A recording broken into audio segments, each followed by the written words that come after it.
Our knowledge of coronary atherosclerosis has changed dramatically in the last few years. New imaging techniques such as intravascular ultrasound, or IVUS, have made it possible to investigate atherosclerosis in its early stages. This video is devoted to broadening your understanding of the progression of early atherosclerosis. Atherosclerosis is a chronic disease resulting in the buildup of plaque. Atherosclerotic plaques develop and progress within the artery wall long before they begin to encroach on the lumen. Because they do not protrude into the lumen, they escape detection by conventional diagnostic tools like angiography.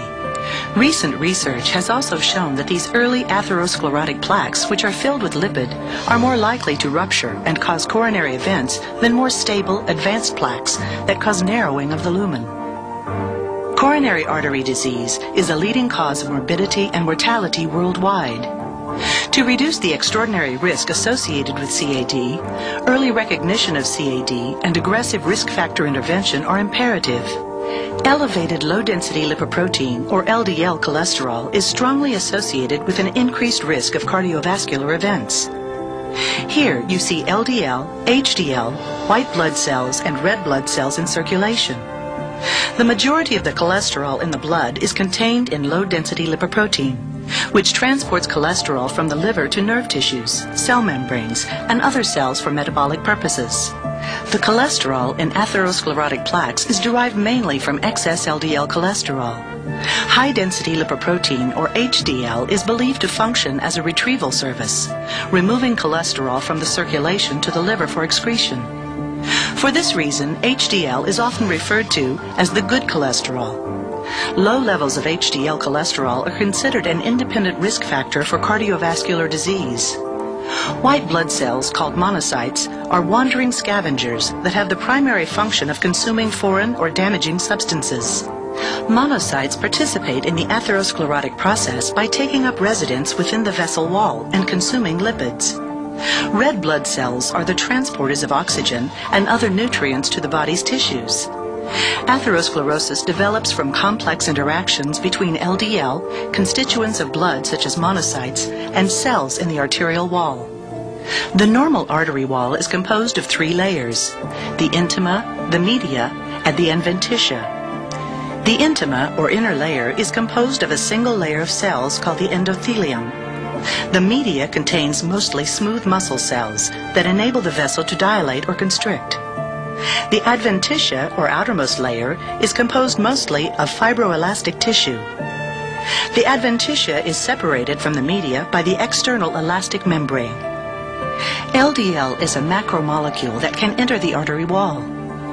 The atherosclerotic process begins when LDL accumulates abnormally within the artery wall at a rate determined by plasma concentrations of LDL and the condition of the endothelium. Elevated LDL levels, as defined by NSAP, are thought to promote atherosclerosis.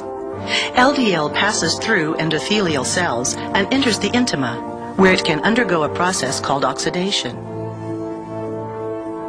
Oxidized LDL is toxic, and this initiates an inflammatory process.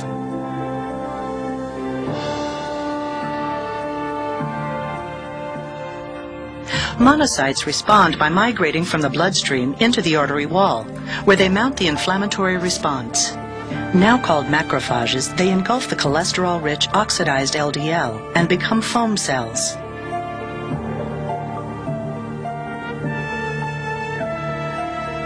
When the foam cells die, they release their lipid content, creating what is known as a lipid core. A fibrous cap consisting largely of collagens and elastin forms over the lipid core. The fibrous cap represents an attempt by the body to heal the lesion. Continued plaque growth caused by accumulation of LDL within the intima causes the external elastic membrane to expand. This compensatory enlargement, known as arterial remodeling, allows the vessel to maintain an adequate, if not normal, lumen area and blood flow. For this reason, angiography, which visualizes only those plaques that encroach upon the lumen, underrepresents the extent of atherosclerosis. However, as a burden of plaque increases, the artery can no longer compensate by expanding outward, and the plaque begins to protrude into the lumen. This generally occurs when plaque involvement reaches about 40% of the vessel circumference. Under certain conditions, such as may be caused by biomechanical and hemodynamic stresses, disruption of plaques can occur. Plaques prone to rupture include those that contain a large lipid core covered by a thin fibrous cap. Often these plaques have not penetrated the luminal area and hence are not visible angiographically. When a plaque ruptures, the lipid core comes into contact with the blood. This sets the stage for the formation of a thrombus or clot.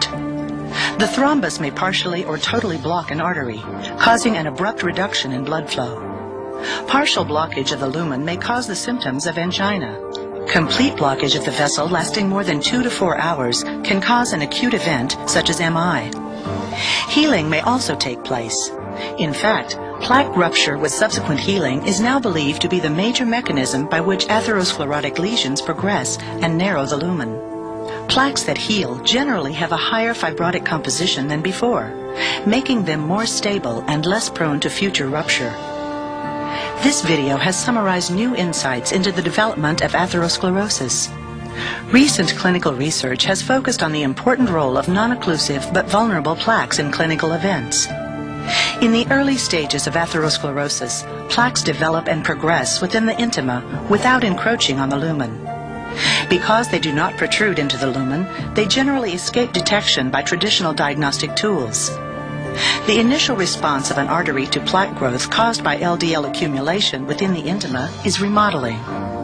The external elastic membrane expands while the lumen retains its normal shape, allowing the vessel to maintain blood flow. However, when the burden of plaque reaches about 40% of the vessel circumference, the artery can no longer expand outward, and the plaque begins to occupy the lumen. Plaque rupture sets the stage for thrombus formation, which can lead to a clinical event. However, healing may also take place. In fact, plaque rupture with subsequent healing is thought to be an underlying mechanism of atherosclerotic progression. Plaques that heal generally have a thick fibrous cap, which tends to stabilize them against disruption. They may be associated with clinical symptoms if they obstruct blood flow. These new insights should also encourage the development of strategies aimed at lipid lowering.